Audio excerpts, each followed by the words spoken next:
Rumah teman yang orang tuanya melakukan persugihan. Jadi kita pernah nginap di rumah teman kita yang kebetulan kampungnya itu nggak jauh dari kosan kita. Sesampainya di rumahnya, mamanya langsung menyambut kita dengan hangat. Dan saat itu mamanya lagi memasak di dapur untuk makan siang kita semua. Saat itu mamanya lagi mau masak gulai ayam, tapi mamanya kehabisan garam. Akhirnya mamanya menyuruh anaknya, yaitu temanku, sebut aja namanya Uti. Tapi saat itu si Uti lagi cuci piring di kamar mandi sama teman kita yang satu lagi. Karena kita berempat, akhirnya aku berdua temanku menawarkan diri untuk pergi beli garamnya. Lalu kita berdua keluar jalan kaki. Sesampainya di warung depan, kita langsung beli garamnya. Penjaga warungnya bilang kalau dia baru lihat kita, dan kita bilang kita temannya si Uti. Dia pun bilang Uti yang mana, lalu kami tunjuk ke arah rumahnya. Penjaga warungnya pun tanya apakah kita nginap di rumah si Uti. Kami bilang iya, dan kami bakalan nginap selama 3 hari. Lalu si penjaga warung itu pun bilang, ibu mau ngasih tahu sesuatu, tapi jangan kasih tahu si Uti ya. Kalau misalnya kalian makan di rumah si Uti, kalian jangan lupa baca bismillah dan baca doa makan, dan minta dijauhkan dari segala racun. Kami pun bilang setiap makan kita memang harus baca doa. Tapi kenapa tiba-tiba ibu mengingatkan seperti itu? Si penjaga warung itu pun bilang kalau mamanya si Uti ini terkenal dengan peracun. Dia bisa meracuni orang dengan tangannya tanpa terlihat, dan orang yang diracuni itu akan sakit perlahan-lahan.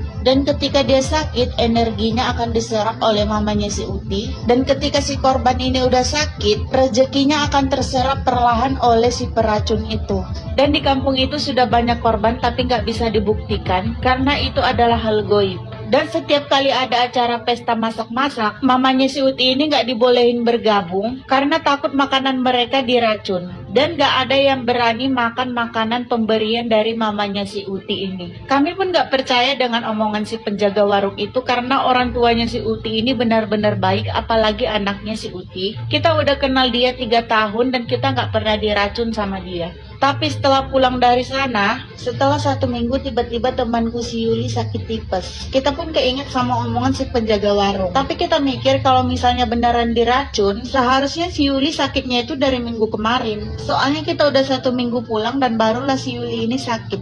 Setelah sekian lama si Yuli mengalami sakit, dan sakitnya itu bergantian, kadang sakit tipes, kadang sakit lambung. Bahkan dia sekarang udah jadi wanita penyakitan dan belum sembuh sampai saat ini, sampai rambutnya rontok dan badannya benar-benar kurus. Bahkan kita udah nggak berteman lagi sama si Yuli ini karena sejak sakit dia udah dibawa pulang ke kampungnya yang jauh, dan kami belum pernah lagi ketemu sama dia karena sampai sekarang dia itu masih terus sakit-sakitan. Kami udah kasih tahu ke mamanya si Yuli tentang omongan si penjaga warung itu, dan ternyata mamanya si Yuli ini pernah dengar tentang peracunan seperti itu. Mamanya si Yuli ini bilang kalau orang yang meracuni itu kita nggak bakalan langsung sakit, dan dia meracuni kita itu bukan dengan obat racun, tapi dengan jari tangannya. Jadi dalam tubuh kita itu nggak ada terdeteksi racun, dan kemampuannya meracuni akan diturunkan ke anaknya. Akhirnya kita takut berteman sama si Uti, padahal si Uti ini orangnya baik banget, dan kita nggak nyangka kalau orang tuanya juga